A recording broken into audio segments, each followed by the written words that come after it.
Bienvenidos al estudio de Daniel, que es parte de un ayuno de 40 días que estamos haciendo. Vamos a ir viendo cada semana en la clase, en el estudio, vamos a ir viendo una parte, ir acompañando a lo que vamos estudiando día a día. Va a ser más complementario. Tal vez vamos a tocar cosas en la parte escrita que no van a estar en la enseñanza, y tal vez en la enseñanza cosas que no están en la escrita, así que van a ser complementarios. Y hoy vamos a comenzar con la introducción del libro.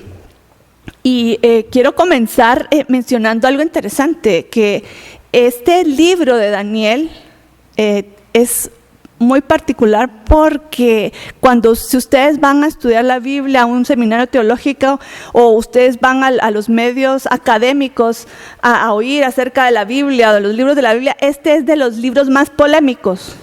Y ¿por qué? Porque es tan polémico entre los estudiosos y entre los teólogos. Curiosamente, es porque dicen que es imposible que Daniel haya escrito este libro porque él predijo tan precisamente sobre los reinos, entonces que no es posible. ¿Ustedes qué piensan de esa opinión?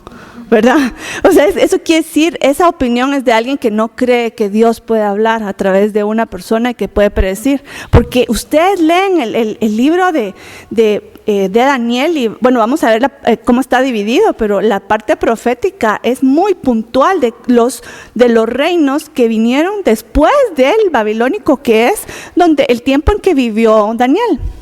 Él va a trascender un poquito al segundo reino, pero ellos, o sea, los estudiosos y los teólogos dicen, no, es que es imposible que él haya dicho con tanta precisión que iba a venir después el imperio medo-persa, que iba a después venir el imperio griego, después el romano. Es que no puede ser que sea tan preciso. Entonces, que esa parte de Daniel lo escribieron posteriormente alguien diferente a Daniel.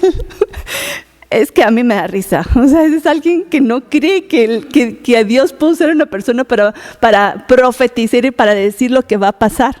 Y esto es la controversia y la polémica de Daniel, que para mi vista no tendría que ser polémica ni controversia, ¿verdad? Y esto me recordó a una descripción en 2 Timoteo que habla acerca de los hombres de los últimos tiempos, de cómo van a pensar. Y esta polémica de Daniel me recordó lo que está escrito acá, y vamos a leer en 2 Timoteo 3, del 7 al 9. Dice que estas personas están siempre aprendiendo y nunca pueden llegar al conocimiento de la verdad. O sea, que tienen conocimiento teórico, pero no les pega, no les pega en su vida, y no llegan realmente a conocer la verdad, porque estos resisten a la verdad. Son hombres corruptos de entendimiento, réprobos en cuanto a la fe, mas no irán más adelante, porque su insensatez será manifiesta a todos. Dígame si no los describe cabal. Hay gente que está como la verdad enfrente y no la creen. Se me ocurre un ejemplo que sucede mucho cuando el Señor obra milagros físicos. Una persona, imaginemos, tiene cáncer. Sacaron radiografías, va al doctor, ¡ala, qué tremendo! Tienes tanto por vivir. De repente viene Dios y lo sana completamente. Un hígado que estaba enfermo, completamente nuevo. Y entonces se le va a presentar las pruebas al doctor. Y el doctor, no, creo que hubo equivocación en los exámenes. O, no, hay que hacerse otros exámenes porque no vaya a ser que tú tengas y tú creas que estás sano. O sea, o que los primeros fueron los equivocados y o sea, ¿por qué no? O sea, ahí tienen las pruebas, hay gente que tiene las pruebas delante y no quiere creer. Y esa es la mentalidad. O sea, que estamos viendo a un hombre, Daniel, que que recibió una palabra y se cumplió, y no podemos creer, ¿verdad? Claro que nosotros sí podemos creer. Es la gente de fe. Y claro, cuesta porque es expandir la mente, es creer en lo imposible, pero Dios es Dios de imposibles, eso es real. Entonces nos tenemos que ir acostumbrando realmente a eso, porque Dios es un Dios de imposibles y de milagros, ¿verdad? Y esto lo vamos a ver mucho en el libro de Daniel. Y quiero comenzar con explicar, esto ya lo comentamos en el estudio, pero quiero señalarlo. ¿Qué significa Daniel? El nombre Daniel. Comenzando por ahí, porque ese es su nombre. Dios escogió este nombre para este joven, después adulto, ¿verdad? Que va a escribir este libro de Daniel, que es muy significativo. O sea, el nombre de Daniel le casa muy bien a su propósito como persona. En la historia de la Biblia, Dan es juez y Dani es mi juez. Mi juez y él es Dios. Entonces mi juez es Dios. Eso es lo que quiere decir. Mi juez es Dios. Y lo que vamos a ver es que viendo la amplitud de lo que esto significa del nombre, no solo vamos a ver a un Dios que juzga sobre su pueblo, sino que juzga también sobre las naciones, a las naciones. Porque Dios no es solo Dios de Israel, y Dios, o sea, Jehová no es solo Dios de Israel, y Jehová no es solo juez de Israel, Jehová es juez de todo el mundo. Pero tenemos que tener una conciencia también, y eso quiero que entremos en esa afinación de la conciencia de Dios como juez, porque uno dice, ay, Dios va a juzgar a esos impíos que andan ahí en la calle, que no leen la Biblia, que no van a la iglesia, a ellos van a juzgar. Pero ¿qué dice la Biblia? ¿Dónde comienza el juicio? En 1 de Pedro 4:17, por supuesto que la Biblia dice que Dios va a juzgar al mundo, pero dice, ¿dónde comienza? Porque es tiempo de que el juicio comience por la casa de Dios. El juicio va a comenzar por la iglesia, por la gente creyente. No va a ir a corregir al mundo si no corrige su casa. Imagínense unos padres, una pareja que andan corrigiendo a los niños del vecindario y su casa está en un desorden. No tiene sentido, ¿verdad?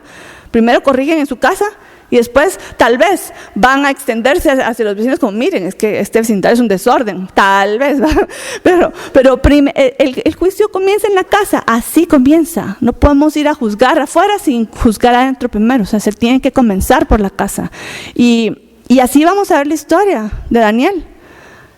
El libro de Daniel comienza con un juicio a la casa, juicio a su pueblo. Ya habíamos hablado que el juicio sobre las tribus del norte se llaman casa de Israel. Pero también ahorita vamos a ver a Daniel. Daniel está en las tribus del sur, en el reino de Judá, y a ellos van a ser juzgados también. ¿Y por qué fueron juzgados? ¿Por qué Dios trajo juicio a su pueblo? Y porque uno dice, pero si somos pueblo de Dios, ¿cómo Dios va a mandar juicio a nosotros? Y eso es algo que tenemos que ir afinando en nuestras mentes y en nuestros corazones, porque ese fue el engaño de Israel. En Israel, en el tiempo previo a Babilonia, a que Daniel fuera a Babilonia, el Señor mandó profetas llamado al arrepentimiento porque estaba el pueblo muy mal, y vamos a ir viendo qué era el problema, cuál era el pecado. Pero ellos se creían que eran, como Dios ya los había salvado una vez. ¿Se recuerdan que hace unas clases comentamos que Dios había salvado a Jerusalén milagrosamente cuando juzgó al norte? Los asirios conquistaron el norte, después bajaron y fueron a Jerusalén, fueron a sitiar Jerusalén, y Dios protegió milagrosamente a Jerusalén, y de repente no me recuerdo el dato exacto, creo, si no estoy mal, eran 185,000 muertos en una noche sin lanzar una espada, porque vino una plaga que aniquiló a los enemigos, a los asirios, y se fueron. Entonces eso fue un juicio de Dios en contra de los enemigos, porque Judá estaba en ese momento, en un momento bueno de voltearse hacia Dios, en el tiempo de Ezequías. Entonces Dios salvó a Jerusalén. Entonces ellos se quedaron con esa impresión, lo cual es bueno. O sea, Dios puede salvar a su pueblo, sí.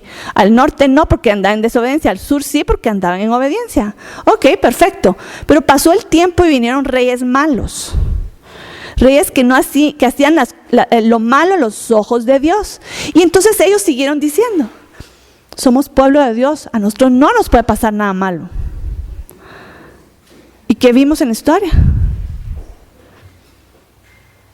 Dios no va a juzgar a su pueblo si se desvía. ¿Ustedes qué creen? Pero soy pueblo de Dios.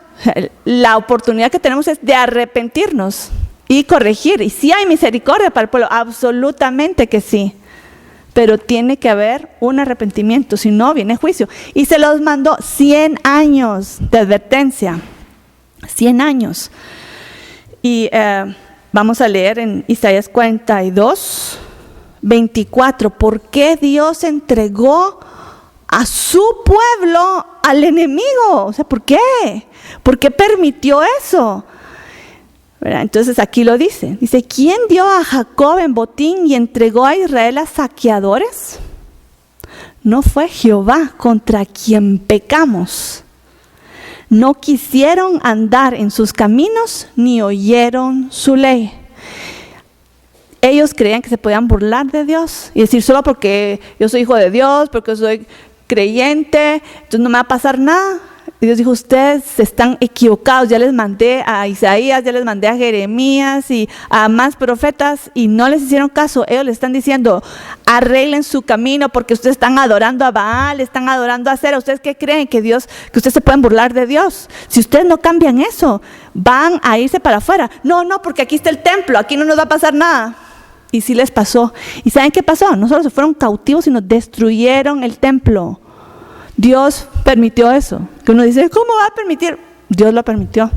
Porque ya habían hasta ídolos de acera en el templo. Dios no podía ser burlado, ya no. Y vino lo que, ¿y por qué? Pero quisieron. Y solo, yo creo que lo hemos comentado en otras clases, pero quiero que leamos a qué colmo llegaron. Y el colmo sucedió en el reinado de Manasés. En el reinado de Manasés, se describe aquí en 2 de Reyes 21 y miren lo que hizo, comenzando con que entró y hizo lo malo ante los ojos de Jehová, y eso fue solo el inicio, a pesar de que su padre había sido un hombre justo. Muy bueno. Y él, el peor.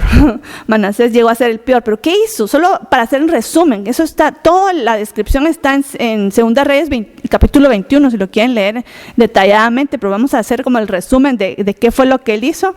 Volvió a edificar los lugares altos, porque su padre los había derribado. Pero, no, queremos otra vez los lugares altos. Lugares altos son, en las colinas y en los montes altos, ponían altares para dioses paganos. Eso es muy común. Aún si ustedes van acá al interior de nuestra nación, ustedes busquen en los lugares altos, cabal, en las montañas, en los volcanes.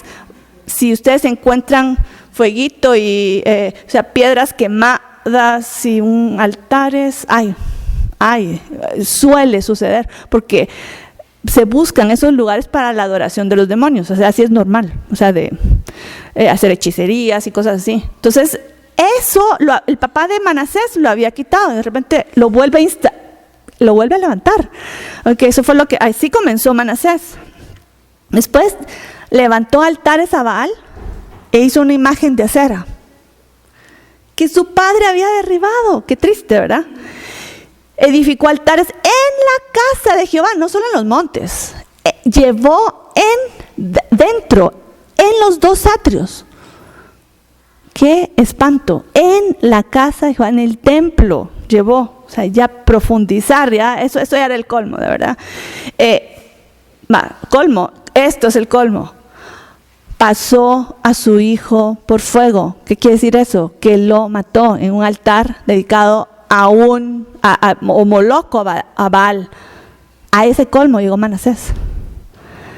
Es una aberración completa. Se dio a observar los tiempos y fue agorero e instituyó encantadores y adivinos, todo brujería, adivinación. Eso estamos hablando de un rey de Israel. ¿Se dan cuenta? Y como que cree que Dios, se van a burlar de Dios, no. Y Manasés, que dice, no solo él hizo el mal, sino, y ese es el peligro de la autoridad, cuando la autoridad está haciendo eso, los indujo a todo el pueblo a que hiciesen más mal que las naciones que Jehová destruyó. ¿Por qué Dios permitió que los israelitas llegaran a la tierra que estaba poblada? Amorreos, cananeos, eteos, jebuseos, heveos, pereceos, etcétera. Habían poblaciones ahí. ¿Por qué Dios dio permiso que llegaran y que los sacaran? O sea, no van a creer que, ¡ay, qué injusto! Esa gente había llegado al colmo de la maldad también. Hacían ese tipo de sacrificios, había mucha idolatría. Entonces, en el ámbito espiritual ya había un derecho legal que Dios decía, ustedes ya han llegado al colmo de la maldad, ustedes, ya merecen ser echados de la tierra, porque están en contra de la voluntad de Dios en esta tierra que es escogida por Dios, Entonces, ya había un derecho legal para expulsarlos a los amorreos. Entonces, Dios les había dado el permiso, pero ellos, los israelitas, con pasar el tiempo, llegaron a ser, ¿qué dice acá? Más mal que las naciones que Jehová había echado para darles lugar a ellos. ¿Se dan cuenta? Entonces Dios dijo que ustedes, ¿qué creen? Que ustedes van a quedarse acá después de lo que han hecho. Para afuera, van, para afuera. Y sigamos leyendo. Dice, siempre en el capítulo 21, dice, por cuanto Manasés, rey de Judá, ha hecho estas abominaciones, peor que los amorreos, y también ha hecho pecar a Judá con sus ídolos, por tanto, así ha dicho Jehová, el Dios de Israel, limpiaré a Jerusalén, como se limpia un plato que se friega y se vuelve boca abajo. Las mujeres, ya nos imaginamos, nosotros lavando los platos, ¿va? Un plato, ¿y qué hacemos, cabal? Lo dejamos ahí colgado, a un lado para que escurra, ¿va? Así va, dice, así va a limpiar Dios a Jerusalén, porque está sucia hasta el templo. Entonces, lo va a lavar, jabón, y lo va a dejar escurriendo. Qué gráfico, ¿verdad? Dice, y desampararé el resto de mi heredad, y lo entregaré en manos de sus enemigos, y serán para presa y despojo de todos sus adversarios. O sea, dijo, he puesto un muro de protección a mi pueblo, porque, y la Biblia lo dice, o sea, la obediencia se vuelve un muro de protección, porque si obedecemos nos va bien, si desobedecemos nos va mal. Entonces, ¿qué pasó? Aquí fue el colmo de la desobediencia. Entonces dijo, ¿saben qué? Ese muro de protección se quita. Pasen adelante, enemigos. Aquí hagan lo que ustedes quieran, porque ellos no tienen nada que ver conmigo, me echaron fuera, ustedes pasen, o sea, hagan lo que quieran. Y cabal, entraron los enemigos y se los llevaron cautivos. Y quiero mencionar, así para que tengamos el concepto general de cómo fue el exilio, el cautiverio a Babilonia. Fue por 3 etapas. Y hasta, ¿saben qué se me hace? Como que misericordia, porque lo más serio vino al final. Entonces, si ellos aprendían de la primera deportación, les da chance de que ya no se lleven a más personas, pero no hicieron caso, ¿verdad? Entonces, Dios siempre es así. Miren, Dios nunca va a mandar juicio, y eso tengan ustedes así muy claro. Dios nunca va a mandar juicio si no les manda la advertencia. Si a ustedes les viene ya un juicio, es porque ya Dios les estaba advirtiendo. Nunca viene un juicio sin advertencia. Un llamado, el Espíritu Santo, no hagas eso, cambia, arrepiéntete. Nunca va a venir juicio sin advertencia. Hasta Nínive, Dios le mandó a Jonás para advertirles. ¿Y qué hizo Nínive? Se arrepintieron. Eso es la esencia de advertencias proféticas. Después de las advertencias vienen ya juicios, pero es como mini juicio, medio juicio y super juicio. Va en incremento el juicio. Entonces, si ya viene un juicio, tenemos que prestar atención, digo yo. O sea, primero, mejor si no llegamos a un juicio, ¿verdad? Comenzando por ahí. Mejor que por las buenas atendemos, si no, ya nos vino una sacudida. Pon atención. No tiene que llegar al colmo. No tienes que ir, no tienen todos que ir al exilio, pero ya vino no solo 100 años de advertencia profética, sino vino ya el primer cautiverio. Vino Nabucodonosor, sitió Jerusalén y Dios permitió que lo controlara. No los destruyó, sino dijo, me voy a llevar a la nobleza. Entre ellos iba Daniel. Esto fue en el 605 a.C., durante el reinado de Joacim. Se llevó a la nobleza, a los nobles, príncipes, ¿verdad? Todos los de la casa real se los llevó, y entre ellos, aquí tengan pendiente, aquí se fue Daniel. Unos años pasaron y el rey, ¿verdad? Ay, no nos va a pasar nada, no nos va a pasar nada. Y entonces dijeron, rebelémonos en contra de Nabucodonosor, y Jeremías les dijo, no hagan eso, no hagan eso. El Señor dice, aunque parezca irónico, que nos sometamos a Babilonia, lo cual quería decir, ¿qué quería decir? Que les vamos a pagar impuestos. Pero eso lo que va a hacer es que no nos va a venir a matar. Y le vamos a pagar impuestos, y esperamos que de esto aprendamos, porque aún a este momento todavía se podían arrepentir. Pero ¿qué siguieron haciendo? Ay, pidámosle a Baal que nos ayude para librarnos de Nabucodonosor. Vayamos a echar humo, a cera para que nos ayude. No, es más, sí. Ajá, y vayamos con Egipto de donde Dios los había sacado de la esclavitud, para que sean nuestros amigos en contra de Babilonia.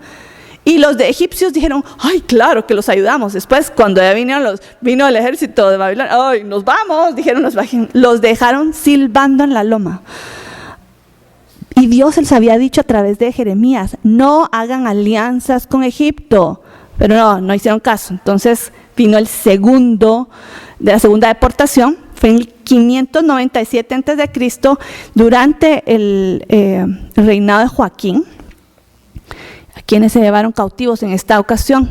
Todavía fue fuerte, porque se llevaron a los guerreros, y creo que eran 10,000 guerreros, y a los artesanos. Entre ellos iba Ezequiel, que en Babilonia se va a volver el profeta, equivalente a Jeremías. Jeremías va a estar en Jerusalén y Ezequiel va a estar en Babilonia, ambos profetizando, dando mensajes muy similares al pueblo, a los pueblos que están en el exilio, al pueblo que está local, el mismo mensaje: arrepiéntanse.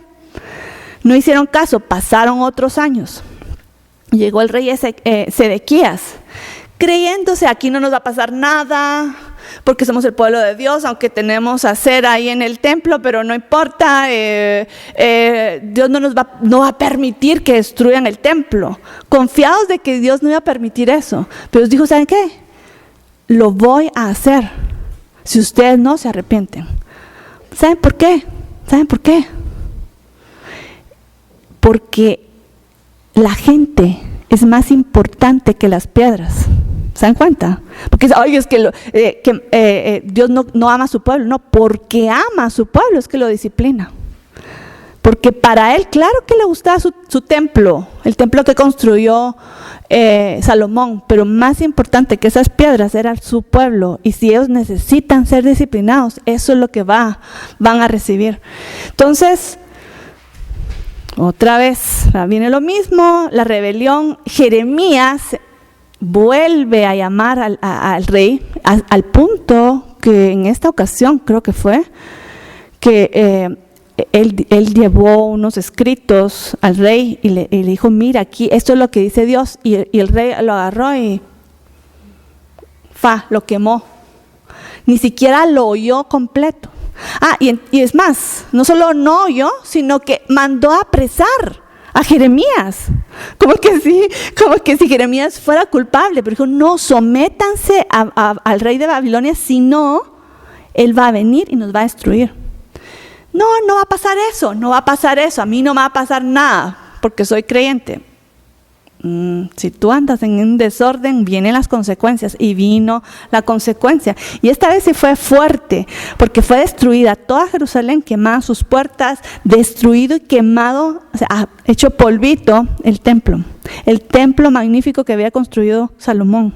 Se robaron todos los vasos de oro, de plata, todas las cosas preciosas, oro, lo que pudieron llevarse se llevaron, lo demás lo quemaron, destruyó todo. Y no solo eso, sino ¿quiénes se llevaron? Fueron cautivos todos los que sobran, excepto, hubo una excepción, los pobres, están unos en el campo, así que, no, tampoco los vamos a ir a cazar, dijeron ellos, ¿verdad? No vamos a ir a buscarlos y, no, los enfermos, los pobres, ellos se quedaron, ¿verdad? Para que hubiera más de alguien ahí.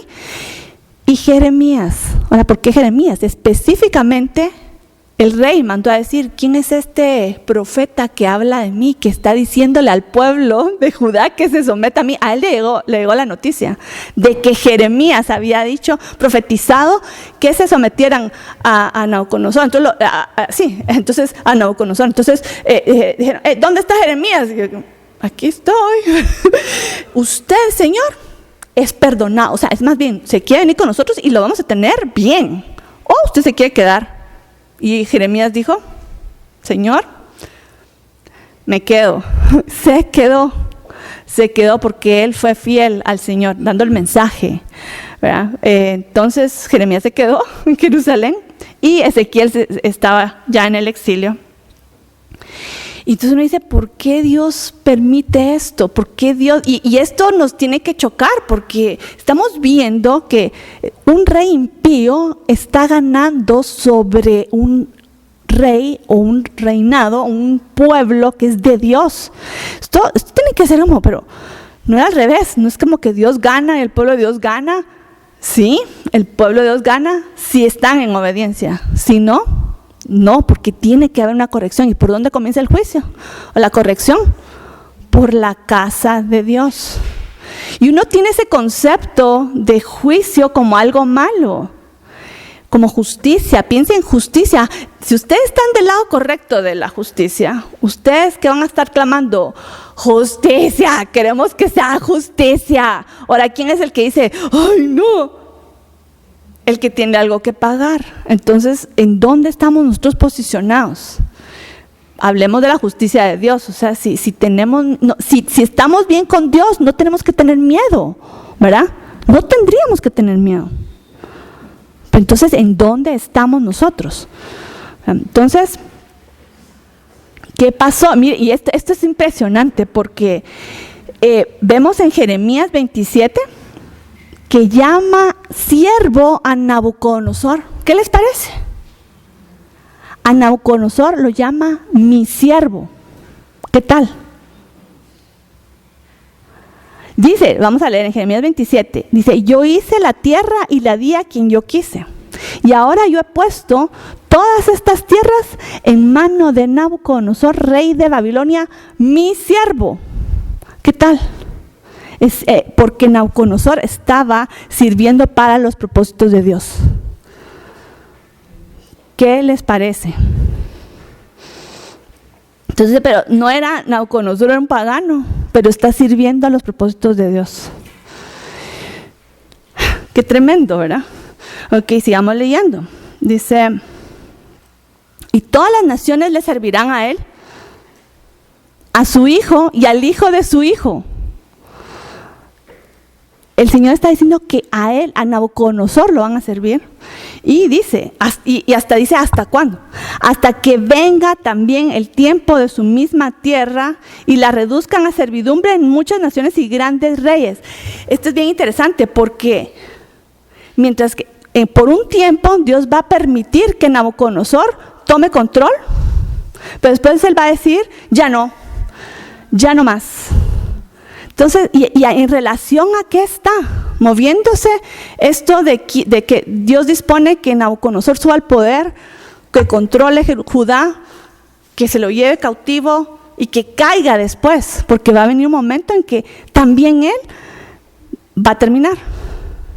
¿En relación a qué lo están viendo ustedes? ¿A qué?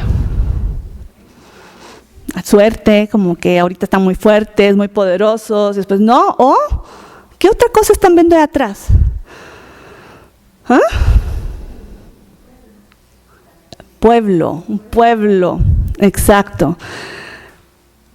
No es casualidad que está surgiendo un imperio que venía a conquistar Israel justamente en el tiempo en que Israel se estaba portando mal. Fue levantado para corregir a Israel. Cuando ya va a llegar el tiempo, ya tienen que regresar.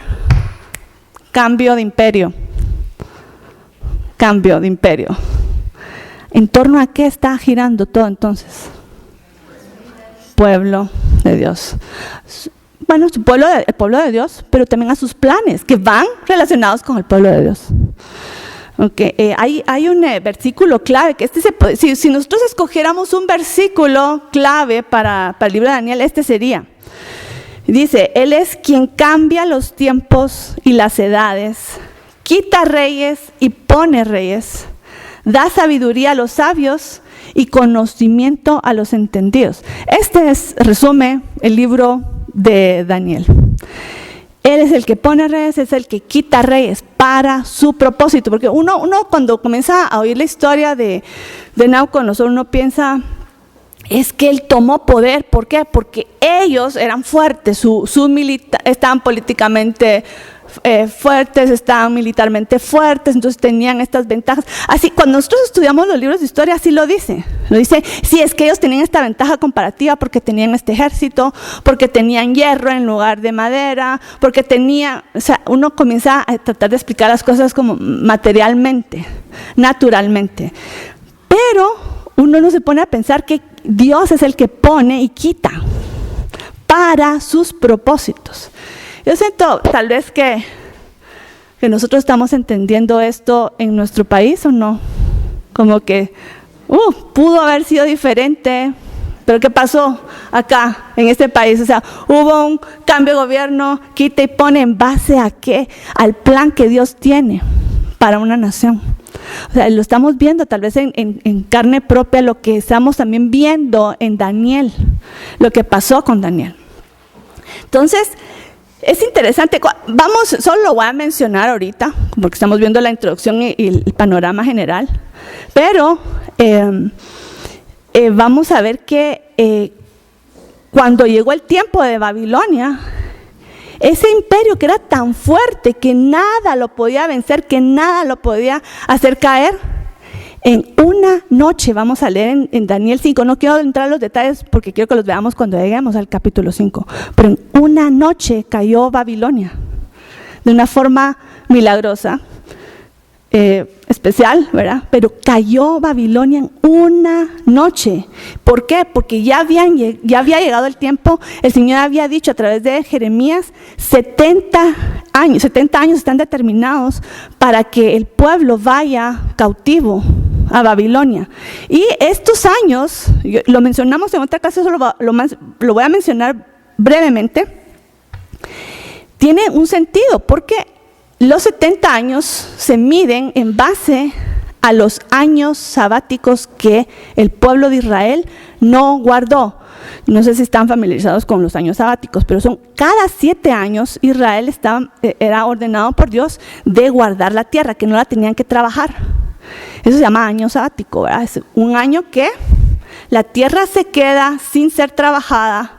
¿Y eso con qué propósito es? Para revitalizar la tierra, el terreno. Porque, y eso creo que lo estamos sufriendo el día de hoy, la tierra está falta de minerales y vitaminas. Ahora, los tomates que comemos hoy, los bananos que comemos hoy, las lechugas, la espinaca que comemos hoy, no es la misma que hace 10, ni que hace 20, ni que hace 30, ni 40 años, porque la tierra no la dejamos descansar, y no solo se trata de descansar. ¿Saben qué es lo que pasaba? Imaginémonos un huerto de manzanas, ¿verdad? Entonces están los manzanares y de repente llega el año sabático, el año 7 es el año de reposo. Entonces los agricultores tenían que dejar y no cortar para vender o para comer. O sea, para comer sí, pero para vender no. Entonces imagínense si ustedes tienen árboles frutales en su casa, lo más seguro es que si tienen una buena cosecha, comienzan a comer, a hacer un pay de manzana y se lo regalan. De repente, tenemos demasiadas manzanas, ¿y qué tienen que hacer?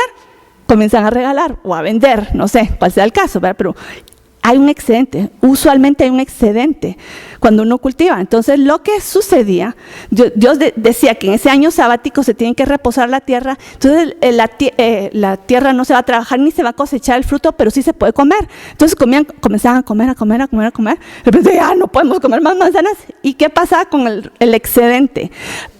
pasaba gente por el camino, pase adelante, usted coma. Entonces, todo el mundo comía por todos lados, ¿verdad? Había comida para todos. Okay, pero ¿qué pasaba? Aún así había excedente. ¿Qué pasaba con el excedente? ¿Se pueden imaginar? Se caía, la fruta se caía a la tierra. ¿Y qué pasaba? Abono para la tierra, fertilizaba la tierra. Ese era el propósito del año sabático, que entonces no lo hicieron 7 años más, no lo hicieron 7 años más, no lo hicieron desde que entraron a la tierra prometida, desde que Josué entró a la tierra prometida. 7 años no, 7 años no, 7 años no. 1, 2, 3, 4, 10, 20, 30, 40, 50, 60, 70. 490 años no hubo respeto por ese año sabático. Entonces Dios dijo que 70, 7 por 70, ok, 490. 490 de años no hacerlo, dentro de 70, son de 7 son 70 años, son 70 años que se van a estar en el exilio. Tienen que estar ahí en el exilio 70 años, que no hicieron reposar la tierra. Okay. Después se cumplieron los 70 años, ¿ok? Babilonia se los había llevado cautivos, ok, ya es el tiempo. Y Daniel, vamos a ver en el estudio, eventualmente, o sea, un poco adelantado en el estudio, ya al final, vamos a ver que Daniel dijo, hey, Jeremías había hablado de los 70 años, comienza a ver el calendario, ya estamos llegando a esa edad, ya estamos llegando a los 70. Él era ya viejito, pero él estaba muy chispudo, ¿verdad? Y él dijo, ya estamos llegando a los 70, aquí tiene que haber un cambio. Y él comenzó a estudiar los tiempos y ahí va por su oración, por su inquisición, por su mente inquisitiva que está queriendo entender. Dice él, me dispuse a entender los tiempos y el Señor le da la revelación no solo de ese tiempo, de lo que va a pasar, sino que de todos los tiempos hasta lo que nosotros posiblemente vamos a ser testigos. Y eso todo está incluido en el libro de Daniel. ¿Qué les parece? O sea, que Daniel cubre los 70 años de su vida, más los como 400 y pico de la historia que él profetizó, que se recuerdan que les dije al principio, que, ay, no puede ser que Daniel haya escrito eso porque lo dijo con tal precisión. ¿Y? O sea, ¿y qué? ¿Cuál es la polémica?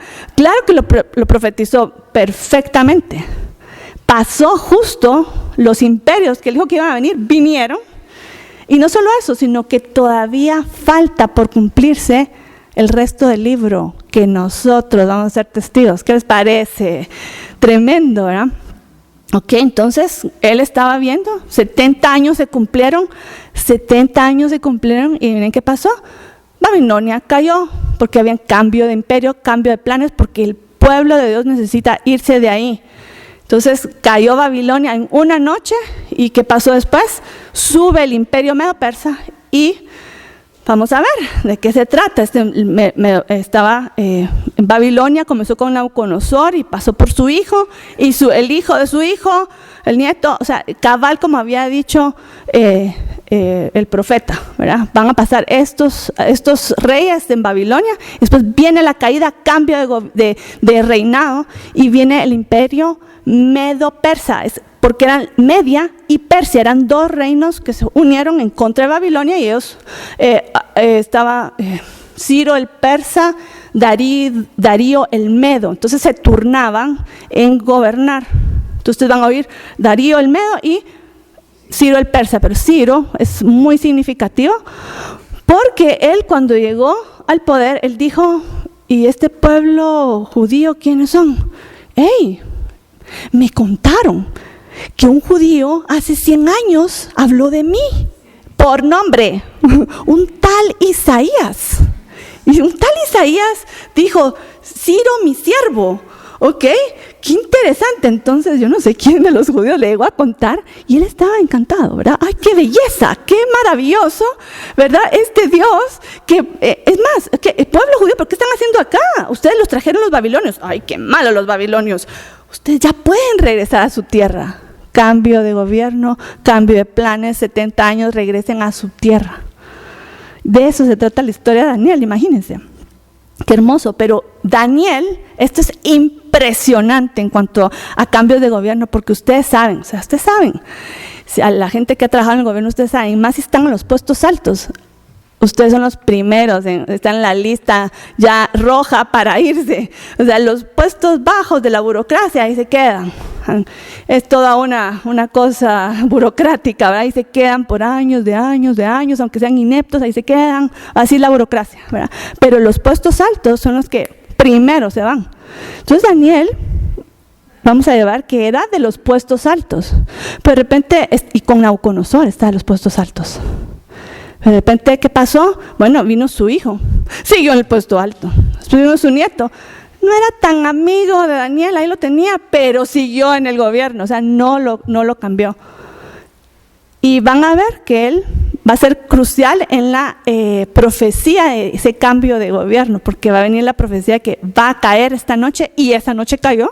Daniel lo fue a decir, lo fue a revelar, y ahí vienen qué pasó con Daniel. Pues ahí sí, discúlpeme, Ana, o sea, sí, ya estamos hablando de babilonios y medopersas, ahí sí tuvo que haberse Daniel ido a algún lado, ¿verdad? No puede ser, no, Daniel siguió. O sea, ¿cómo ustedes van a creer eso? ¿En qué vida puede pasar esto? Solo en la vida de Dios. Siguió Daniel siendo líder en el imperio medo-persa. ¿Qué tal? ¿Qué tal? Esto es un milagro. Entonces, ¿quién pone y quién quita reyes? ¿Quién pone y quita gobernantes? ¿Quién lo hace? Dios. ¿En torno a qué? Depende de quién esté en el poder, quién tenga más poder. No. ¿Quién tenga más dinero, quién tenga más poder militar. No. En base a los propósitos de Dios. Y todo tiene que ir en torno al plan de Dios con su pueblo. Eso es central en la historia de Daniel. Central. Bueno, así como les mencioné las 3 deportaciones, también hubo 3 retornos. Y 3 oportunidades de regresar. Ciro, el persa, les dijo, regresen. Les doy permiso de ir, pueden ir a reconstruir Jerusalén y regresar a su tierra. Y se recuerdan, la tristeza, solo 5% regresó, 5%. Y el primer retorno fue en 536, Zorobabel. Zorobabel fue el que regresó. Él se volvió el gobernador de Jerusalén y él dirigió la reconstrucción, pero les costó mucho porque tenían enemigos. Bueno, esa es historia de otro libro. 458 a.C. fue otro retorno liderado por Esdras. Esdras llevó la Torá, porque los que habían regresado no conocían mucho. En cambio, Esdras dijo, yo voy a ir, y él enseñó al pueblo a cómo vivir en orden, según el orden de Dios. En ese ínterin pasa Esther. O sea, ¿y qué pasó con Esther? Esther con el pueblo judío en Susa, en Persia ahora, no era Babilonia, o sea, estaba en Babilonia porque se llama la ciudad, pero era ahorita el imperio persa. ¿Qué pasó con ellos? ¿Qué pasó en la historia de Esther? ¿Qué pasó con, o sea, estaban muy bien los judíos en Persia? Estaban sobreviviendo, estaban con sus negocios, con sus casas, pero ¿saben qué pasó? Casi mueren, porque se levantó un enemigo, Amán, que casi logra, y estaba en las cúpulas altas de poder, casi son aniquilados los judíos en Persia. Milagrosamente Dios los salva por la gracia de él, ¿va? Y esto imagino que despertó otra ola, como que vámonos a la tierra, otra ola. 445 viene Nehemías. Nehemías es una historia linda, que estaba triste, el rey lo vio triste, dijo, pero ¿por qué estás triste? Y, no, rey, no me mires triste, no.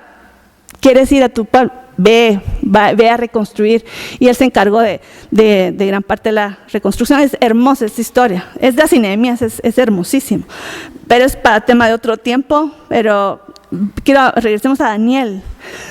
¿Cómo se divide? O sea, quiero que veamos la división del libro. Son 2 secciones clarísimas, muy, muy claras. Están los primeros capítulos, que es de 1 al 6, que son históricos, y del 7 al 12 son proféticos. Y lo interesante es que realmente aún los históricos van a ser proféticos. ¿Y saben por qué? Y eso es lo que quiero que ustedes estén al tanto, pensando en esto, porque cuando uno lee la historia, uno tiene que pensar qué me está hablando a mí el día de hoy. No solo es como, qué interesante lo que pasó y los datos históricos, como uno lee una historia, como estoy leyendo, no sé, la historia de los incas y de los aztecas, o sea que es una historia como una narrativa que pasó y no tiene nada que ver conmigo, sino que la Biblia, esa es la riqueza, ese es lo que estamos viendo que pasó a Daniel, y las lecciones que él nos enseña van más allá de simplemente una narrativa histórica. Nos dan lecciones para nosotros, y sobre todo la historia de Daniel, como él se comportó como cautivo en Babilonia, nos va a hablar de cómo nosotros debemos de comportar en los tiempos finales. Cuando estemos viendo la historia de Daniel, no solo vamos a ver qué va a pasar, como decía, Daniel nos está diciendo que van a venir estos reinos y que después va a venir la piedra que va a derrocar a todos estos reinos. O sea, esto es como profético, ¿verdad? De qué va a pasar con los reinos o sea, eso es profético, qué va a pasar. Pero leamos Daniel también cómo enfrentar esos tiempos. Nos van a hablar de un hombre que tenía fe en Dios, un hombre que se mantuvo fiel a los principios de Dios a pesar de lo antagónico del lugar donde estaba. Estaba en un ambiente babilónico, pagano, y él dijo, yo voy a ser fiel a mis principios. Yo voy a seguir comiendo lo que tengo que comer, voy a seguir comportándome como tengo que comportarme, yo nunca le voy a fallar a Dios. Si me dicen, adora esta imagen, yo le voy a decir, discúlpeme, yo sé que estoy esclavo, pero yo no puedo hacerlo. ¿Por qué? Por temor a Dios. Yo voy a cumplir, yo voy a ser quien soy yo sin fallar a mi Dios, aún en medio de una circunstancia negativa. Eso vamos a ver de Daniel, y que ay, qué lindo Daniel, como nunca puedo ser como él. No. Tenemos que ser inspirados para ser como él, en nuestro ambiente, en nuestra familia, en nuestro trabajo, en nuestra sociedad, y sobre todo hablando de los últimos tiempos. Eso es lo que nos tiene que impactar a nosotros cuando estemos estudiando a Daniel. ¿Ok? Un reto. Sí. Ok, no solo qué va a pasar, sino cómo debemos enfrentarlo. Ok, pendientes de eso. Ok, y algo hermoso de Daniel que tiene que ver con esto es que él fue fiel en lo poco. ¿Qué dice la Biblia? Si eres fiel en lo poco, en lo mucho te pondré. O sea, Daniel llegó a Babilonia jovencito, digo, y él desde jovencito comenzó a ser fiel, y él dijo, no voy a comer lo que están comiendo acá. Eso fue tal vez como una prueba pequeña, aunque se estaba corriendo su vida en peligro, pero es en las cosas chiquitas, y después Dios lo va a respaldar en las cosas grandes, en las pruebas grandes. Él, no era lo que él iba a comer, sino qué se iba a comer a él, ¿verdad? A él lo iban a comer los leones. Pero eso fue, en lo pequeño es fiel, en lo mucho el Señor lo va a respaldar. Y lo va a poner también en pruebas más difíciles. Pero nosotros no estamos pensando, sí, cuando venga el anticristo, el ejército del anticristo, y me tenga aquí como la espada aquí en el cuello, entonces yo voy a responder. Ok, ahorita ustedes, ¿cómo se comportan en su casa, con sus amigos? Es que no, ¿cómo va a quedar mal? O sea, ahorita es que ustedes están siendo puestos a prueba en las cosas pequeñas. Y conforme a nosotros vamos reaccionando en las cosas pequeñas diarias, va a manifestarse después si vamos a ser fieles a Dios en lo grande. No pretendamos que solo hasta entonces, no, ahorita con las pruebas suaves de la vida. Estamos siendo entrenados para decir sí o no, ¿qué vamos a hacer? ¿Vamos a ponernos del lado de Dios o vamos a ponernos a caer bien con la gente? Si ustedes hoy dicen, ay, es que no quiero quedar mal, cuando venga la espada aquí al cuello, sí, van a decir, ay, sí, no, ya, o sea, no están entrenados para decir que no están entrenados. Entonces, eso tenemos que tener esta conciencia de lo que nos está enseñando Daniel en lo poco para ser puestos a prueba, estar listos para las pruebas grandes. Y otra lección de Daniel, él estaba en Babilonia, pero no era de Babilonia. Tal vez a mí me hizo mucho pensar este tema en José, porque José fue igual. José estuvo en Egipto, pero él no se comportó como egipcio. Y fue lo opuesto a que hicieron los israelitas. No solo salieron de Egipto, sino que tenían que sacar Egipto de ellos, ¿verdad? Lo interesante es que nosotros estamos igual que Daniel, estamos en el mundo, pero no somos del mundo. Y es lo que Jesús dijo a sus discípulos cuando se iba a ir, ya básicamente era su despedida de sus discípulos antes de morir, y esta parte del discurso que les dio él, la charla que tuvo con ellos, los consejos que les dio Jesús en este momento último, esto fue de lo que les dijo, y estaba orando al Padre, le dijo, no te ruego que los saques del mundo, sino que los guardes del maligno. Ellos no son del mundo, como tampoco yo soy del mundo. Entonces, santifícalos en la verdad, tu palabra es verdad. El Señor no quiere Él no está diciendo vivan como aislados en un monte ahí, como monjes ahí en el monte, así lejos de toda la humanidad para que no caigamos en tentación. No, dice, ustedes tienen que vivir en el mundo, van a interactuar con la gente, van a vivir una vida normal, pero ustedes tengan la conciencia que no son del mundo. Aunque estén en el mundo, no son del mundo. Su alianza está con un reino, con un rey y con un reino. ¿Y ese rey quién es? Jehová. Ok, tenemos un rey y un reino, un orden. Dice, buscar primeramente el reino de Dios y su justicia. Reino de Dios, reconocer que Dios es rey, y ese rey tiene un orden. Ese orden es la justicia de Dios. ¿Okay? Lo bueno y lo malo, ahí está. Okay, ese es el orden de Dios, buscar el reino de Dios, cómo se hacen las cosas en el reino de Dios, cómo se opera, quién es el que manda, cómo tengo que tratar a mis conciudadanos, cómo tengo que tratar a los extranjeros. O sea, esa es la dinámica de la relación con Dios, la relación con el hombre, ahí está. La constitución, no la vamos a llamar constitución política porque no es ni constitución ni política, se llama mandamiento, se llama la Torah, se llama la ley de Dios, y ahí nos dice cómo nos debemos de comportar, ¿verdad? En el orden del reino. ¿Reino de quién? Reino de Dios, ¿verdad? ¿Estamos? Ok. Y Babilonia, quería hablar, vamos a terminar, quiero comentar algo de Babilonia. Cuando estamos pensando en Babilonia, fue un imperio que fue hace mucho tiempo, pero realmente cuando estamos viendo en la perspectiva general de la Biblia, estamos viendo a Babilonia es más que solo un imperio que tuvo su auge hace muchos años. Es más que es un imperio, es más que una nación.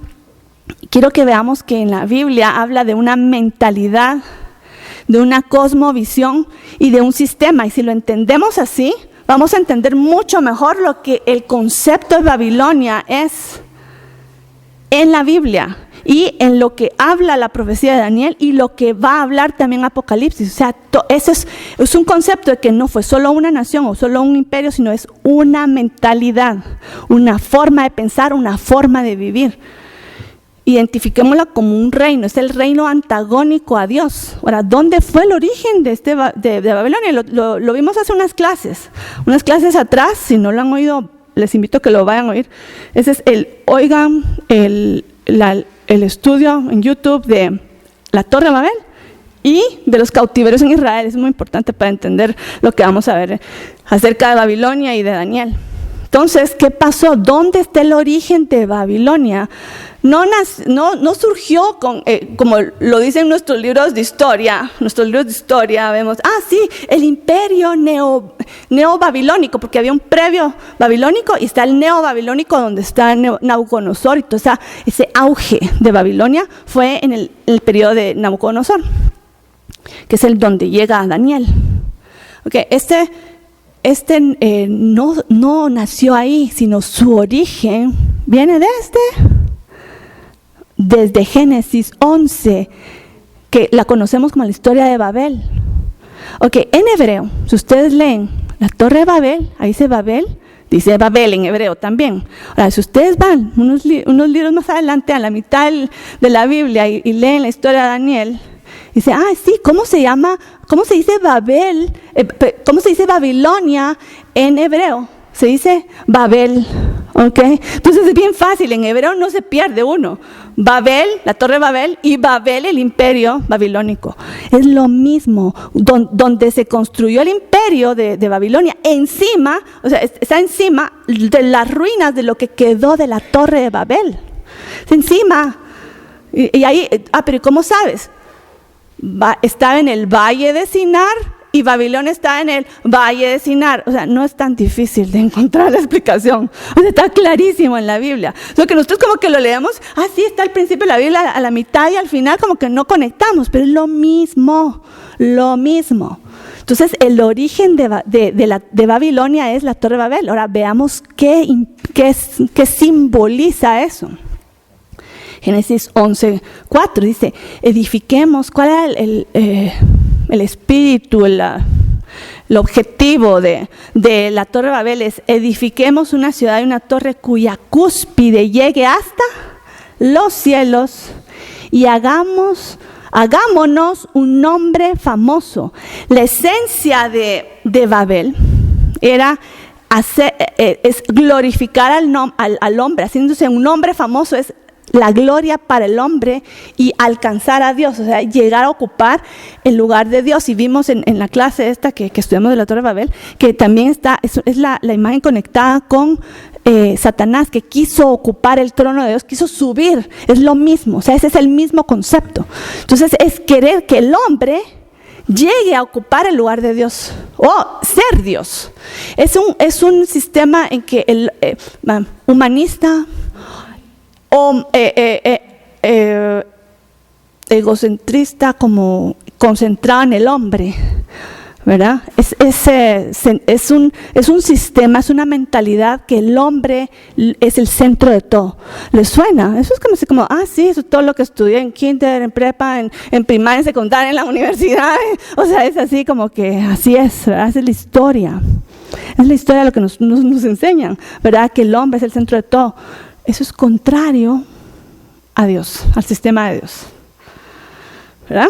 Entonces eso tenemos que tener conciencia cuando estemos estudiando Daniel. Y vamos ahorita a un versículo, este es nuevo, lo vamos a leer todo, van a tener paciencia porque es muy interesante. Isaías 47 habla de la mentalidad de Babilonia. Suena un poquito misterioso, pero tratemos de jalar los conceptos básicos de lo que dice Isaías acerca de Babilonia, porque nos habla justamente lo que es la mentalidad de Babilonia. Y comienza a profetizar Isaías y dice: siéntate en silencio y entra en las tinieblas, hija de los caldeos. Los caldeos eran los imperios, era la región donde se va a establecer Babilonia. Entonces ya oímos caldeos, sí, Babilonia, donde está Babilonia. Entonces dice: siéntate en silencio y entra en las tinieblas, porque nunca más te llamarán soberana de los reinos. Estaba enojado contra mi pueblo, profané mi heredad y en tu mano los entregué. Aquí el Señor le está diciendo a Babilonia: ya ustedes han estado como soberana de los reinos, porque Babilonia llegó a ser el reino de los reinos. Si ustedes ven en la historia, Babilonia es el imperio más poderoso de la historia del mundo. Entonces dicen: nunca más te llamarán soberana de reinos. Y está hablando, sí, tú eres Nabucodonosor era el rey de reyes, pues, entre la tierra, era el rey de reyes, ¿ok? Y pero vamos a ver qué le va a pasar. En la historia de Daniel es fascinante lo que va a pasar con este hombre, ¿ok? Pero nunca más te llamarán soberana reinos. ¿Y por qué? O sea, ¿y por qué te entregué a mi pueblo? Y eso es irónico, pero ¿por qué, Señor? ¿Verdad? Porque estaba enojado contra ellos, profané mi heredad y en tu mano las entregué. ¿Y qué hizo Babilonia cuando lo recibió? No, pero no les mostraste compasión y dijiste, entonces este era el orgullo de Babilonia, seré soberana para siempre. Aquí nadie me va a votar, Babilonia será para siempre. Okay. No consideraste esto en tu corazón ni te acordaste de su resultado. Y sigamos leyendo. Ahora pues, oye esto, voluptuosa, tú que moras confiadamente, que dices en tu corazón. O sea, esta es la descripción voluptuosa. ¿No le recuerda algo en torno a Babilonia? No es como la descripción de Apocalipsis, ¿verdad? La mujer sentada en el dragón, cabal, ¿verdad? Ok, oye pues, oye esto, voluptuosa, tú que moras confiadamente, que dices en tu corazón, yo y nadie más. Yo y nadie más, una mentalidad egocéntrica, yo y nadie más. No me quedaré viuda ni sabré de pérdida de hijos. Y aquí está haciendo una referencia a que Judá perdió hijos. Judá se quedó viuda. Judá, todo el pueblo de Dios se quedó así. Entonces dice, a mí no me va a pasar, decía Babilonia. Pero estas dos cosas vendrán de repente sobre ti en un mismo día. Isaías lo profetizó, que Babilonia iba a caer en un día. Dice, en ese día vas a perder hijos y vas a entrar en viudez. Vendrán sobre ti en toda su plenitud, a pesar de tus muchas hechicerías, a pesar del gran poder de tus encantamientos. También Babilonia se caracterizaba por tener un sistema de adivinos, de astrólogos, de astrónomos, había mucha sabiduría humana, mucho conocimiento científico, pero también mucha brujería, mucha idolatría. Entonces estaba todo mezclado, la ciencia con la religión, era una cosa así muy cargada, pero todo era el hombre por el hombre. Esa era Babilonia. Y ellos decían, aquí nadie nos va a votar. ¿Y qué dijo Dios? En un día te va a pasar lo que le pasó a Israel. Que tú dices, ay, a este pueblucho yo lo conquisté y dejé a sus hijos, los dejé huérfanos, perdieron a sus hijos, las mujeres quedaron viudas. O sea, esto nunca nos va a pasar. Y Dios dijo, sí les va a pasar y en un día. Y justamente, vamos a ver en la historia de Daniel que fue en un día. ¿Ves la mentalidad de yo y nadie más? A mí no me va a pasar, yo estoy en control. Y veamos lo que sigue diciendo. Dice, te sentiste segura en tu maldad y dijiste, nadie me ve. Eso me llamó la atención. Porque o sea, hay gente que, y ustedes tal vez van una visitacita por la calle y se van a encontrar varios de estos especímenes, ¿verdad? Que creen que están haciendo el mal y que nada les va a pasar. ¿Han visto esos? ¿Verdad? Sí, hay muchos, ok. Eso es Babilonia, es el espíritu de Babilonia. Yo estoy haciendo el mal, Dios no me ve, está paseando Dios, no me va a pasar nada porque yo estoy haciendo el mal y a mí nada me toca, ¿verdad? Entonces Babilonia hacía eso, hacía el mal y decía, nadie me ve, Dios no me ve, sobre todo, no va a haber juicio contra mí. Sí va a haber juicio contra ti. Entonces dice, te sentiste seguro en tu maldad y dijiste, nadie me ve. Tu sabiduría y tu conocimiento te han engañado. Y dijiste en tu corazón, yo y nadie más. O sea, ven toda la arrogancia que hay en Babilonia. La pueden sentir, la pueden ver. O sea, yo y nadie más, a mí no me va a pasar nada, yo estoy en control. Ese es el espíritu de Babilonia. Dice, pero un mal vendrá sobre ti que no sabrás conjurar. Caerá sobre ti un desastre que no podrás remediar, vendrá de repente sobre ti una destrucción que no conoces. Y justamente, o sea, y esto leemos la profecía de Isaías, eso pasó al final del imperio babilónico, se cumplió esta profecía, pero les voy a decir algo. Estamos hablando no solo de un reino, un imperio que pasó, sino que también estamos hablando de una mentalidad, de un sistema Que eso es lo que tenemos que tener conscientes nosotros, porque nosotros estamos viviendo en este sistema, en medio de este sistema, y va a subir, es lo que tenemos que entender, de hecho ya estamos viendo que está subiendo, este sistema de Babilonia está subiendo y dice, yo puedo hacer lo que quiera, no hay yo y nadie más, estoy en control, voy a someter a todos, voy a durar para siempre. Eso es lo mismo que estamos viendo ahora. Entonces Babilonia, la Torre de Babel, Babilonia en medio de la Biblia, en Daniel, y Babilonia del final que estamos leyendo en Apocalipsis es el mismo. Y nosotros estamos viendo otra manifestación de Babilonia. Y a estos versículos de Isaías también les está hablando Dios, es lo mismo. O sea, se va a volver a repetir, se va a proyectar estas palabras hacia el final. Pero Dios va a permitir que estos dos reinos, está el reino de Dios y el reino del mundo. Si ustedes ya leyeron su Biblia completa, que se los recomiendo que lo hagan, si no lo han hecho. Ok, si ustedes ya leyeron su Biblia completa, ustedes saben quién va a ganar. ¿O queda alguna duda quién va a ganar? ¿Queda alguna duda quién va a ganar? No, ¿verdad? Porque nosotros sabemos que va a ganar Dios. O sea, esta guerra, y esto es interesante, lo tengo que decir porque es muy importante en este análisis de los reinos. Estamos hablando del reino de Dios, que está cuya capital es Jerusalén. Ese es el reino de Dios, el orden de Dios. Dios es rey y ha establecido un sistema de cómo debemos de vivir, ¿verdad? Está también reino Babilonia, que es el reino del hombre, por el hombre mismo, okay, que ellos creen que saben más que Dios y dicen cómo se debe vivir. Ellos diseñan su propio estilo de vida. Nada me va a pasar, estoy en control. Lo estamos viendo surgir, y ese es el choque de reinos.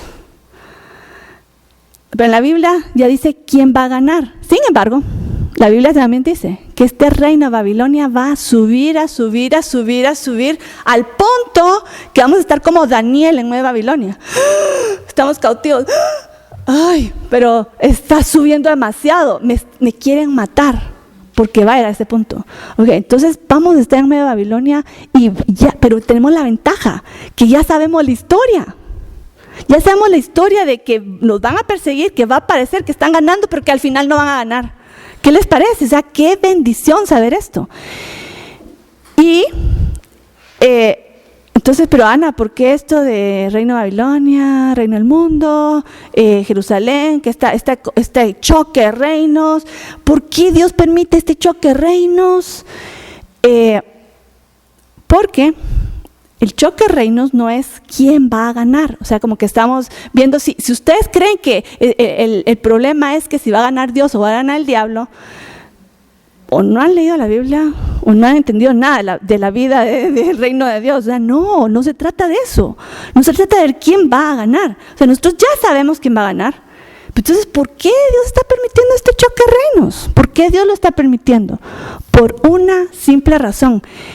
La guerra te está llevando en tu corazón, en nuestros corazones. ¿Por quién nos vamos a decidir? ¿Nos vamos a afiliar al reino de Dios? ¿Nos vamos a afiliar al reino del mundo? De eso se trata la historia. De eso se trata la historia de estos tiempos y por qué Dios lo está llevando hasta el extremo. Porque lo que está en juego es por quién nos vamos a decidir. Y Dios quiere que todos, o los más posibles, se decidan por Él. Y todo este choque es para decir, ok, ¿por quién te vas a decidir? De eso se trata la guerra. No es de quién va a ganar o quién va a perder. Eso ya lo sabemos. ¿A quién me voy a aliar yo? Y cuando venga alguien que me quiera cortar la cabeza, ¿yo qué voy a decir? ¿Qué voy a decir? Si yo sé esto, si yo sé la verdad de la Biblia, si yo sé qué está en juego, yo voy a decir, córteme la cabeza, porque yo sé a dónde me voy, con el Rey eterno. Ustedes ya por poquito y van a perder, ¿verdad? Yo me voy con el Rey, el que vale la pena, el que va a ganar. Entonces yo voy a decidirme por el reino de Dios. Eso fue la decisión que llevó a Daniel a jugársela que voy a comer, pero que no va a comer, yo no quiero comer eso porque yo no quiero ser infiel a Dios, pero es que te pueden cortar la cabeza, es que te pueden echar a la prisión o a mandarte a matar. No importa, yo voy a ser fiel a Dios. Y después vienen los amiguitos de Daniel y los va a llevar, este conocimiento los va a llevar a decidir, te echan al fuego, pues que écheme al fuego, porque yo no voy a hacer algo en contra de lo que Dios dice. Dios, el rey es mi Dios. Sobre ti, Nabucodonosor, perdón, discúlpame, pero está sobre ti. ¡Qué insolente! Y lo echan al fuego, ¿verdad? Okay, eso, y esto es lo que yo quiero que veamos, porque vamos a ver la parte histórica de Daniel y no solo la vean como una, ¡ay, qué lindo el cuento de la escuela dominical! Ok, linda escuela dominical, muy bonito, pero hay lecciones para nosotros el día de hoy y que nosotros lo podemos ejercitar, estos principios. No solo veamos qué hizo Daniel, sino cómo nos debemos de comportar nosotros también en medio de un sistema de Babilonia que estamos viviendo el día de hoy. Entonces, aquí esta es la introducción de Daniel. ¿Qué les parece?